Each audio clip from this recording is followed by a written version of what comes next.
Today we're talking to NASA's Operation IceBridge. What's really epic about some of the stuff that you see is just the scale of what we're flying over. I mean, like we talk sort of in the abstract about glaciers and these big chunks of ice that move off. But when it comes down to it, when you're standing next to an actual calving front of a glacier, and there's one not very far away from where I am right now.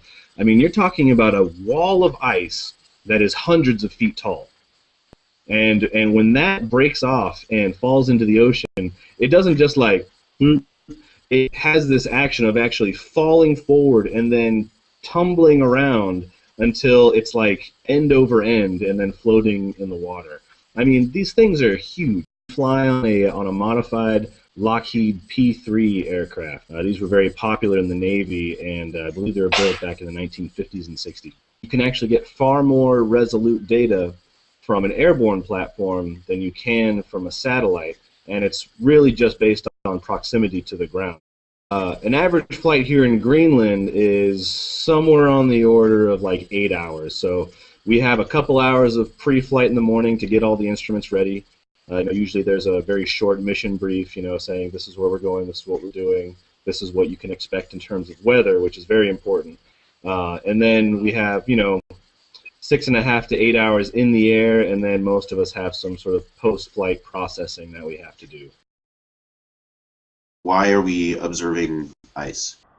A climate perspective, it's obviously intended to try to help us understand what's happening in the warming of the atmosphere, and there is so much of the ice that's captured.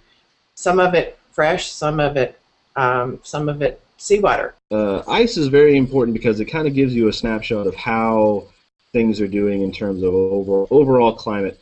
For instance, things like iceberg production is way up. And we actually took some LiDAR data over an area called Jacobson Glacier.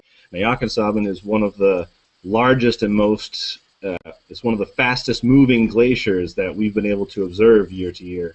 So here we go. So this is an example of the LiDAR data. You can see there's sort of two transects here that are somewhat superimposed on top of each other. One labeled April 4th and the other labeled April 10th. But what you're looking at here is in the span of 6 days, you have a dramatic decrease in the amount of ice that is at the toe edge of this glacier. I mean, all the ice, and you have to imagine that this ice extends in either direction for at least a few kilometers.